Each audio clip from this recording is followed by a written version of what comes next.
अस्सलाम वालेकुम जी, की हाल है सारे वीरां दा। उम्मीद करना कि साडी पंजाबी कॉमिक्स की ऑडियंस बिल्कुल ठीक होवेगी।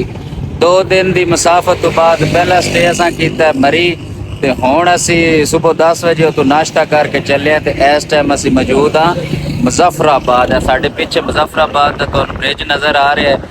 पूरी दुनिया च 2 ही इस तरह के ब्रिज ने, एक लंदन च ते दूजा जिहड़ा शरफ है वह पाकिस्तान नूं हासिल है। वेखो पाकिस्तान भी अजूबियां की कमी कोई नहीं।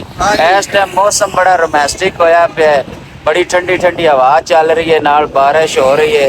ए मेरे पीछे जिहड़ा नज़र आ रही है ना, सफ़ेद रंग की बिल्डिंग, ये अपना supreme court of Azad Kashmir का सुप्रीम कोर्ट। इत्थे अपना कश्मीरियों के अच्छे अच्छे फैसले होंदे ने। ते ए पीछे दरिया केड़ा है? नीलम। नीलम है, झेलम है? नीलम।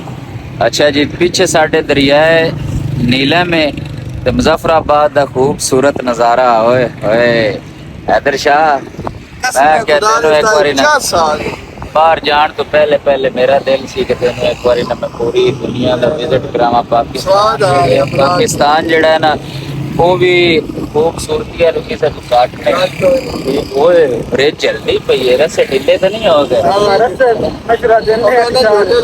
छोटे ने रस्से जेडे ने ना उन्हां च लचक होती, जिस गड्डियां लगदियां ने ना फिर इन्नी हार्ड ब्रिज जेड़ी है ना वो कामयाब नहीं होती, हाँ क्लैप्स कर जाती है। मेरे पीछे जेड़ा है मुजफ्फराबाद सिटी है माशाल्लाह। हाँ मेरे पीछे जेड़ा है ना साडा टॉप राइडर है, top rider, post rider, post rider, post post post मतलब अला जो भी है ना चोर 10 स्कूटर अला पोस्ट राइडर है। पीछे साड़ियां बाइकां तुहानू नजर आ रही ने। वाहिद बंदा है इंदी हिम्मत ते इंदा जिगरा जेड़ा 70 मोटरसाइकिल ते नीलम जा रहा है। भाईजान 70 निकी जी बांदरी ते इंज फंड कर 70 आना चाहिए। 70 मोटरसाइकिल दी टैंकी फुल कराई है, मुजफ्फराबाद पहुंच गया जे तक अद्धी टैंकी ते सानू दूसरी टैंकी वंड पाई। भाईजान अस्सलाम वालेकुम, की हाल चाल है? ठीक हो सर?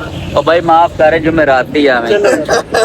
ओ हाजी साहब भाईजान भाईजान रक्षी वाली आ गए।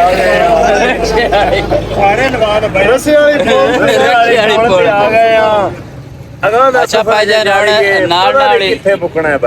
नाल ही तुहानू विजिट करावांगे, हर चीज दा तुहानू गाइड करांगे। हाजी साहब कहंदे ने ऐसी गल्लां भी ने ते बिल्कुल उर्दू विच भी गुफ्तगू होवे दी ते अपने बड़े प्यारे भाईजान शाहजेब साहब, अपना मलक साहब ते अपना शाह साहब है अंदर उसने अपना निक्के बड़े साहब ए शाहरी ने तबीयत नासाज है, नासाज ने दुआ करन बड़े तुहानू फ्लैज लिया नहीं राम आया बेहतर। अच्छा चलो माशाल्लाह। हुण अगली मुलाकात तुहाडी इंशाल्लाह तौबा या केल च होवेगी।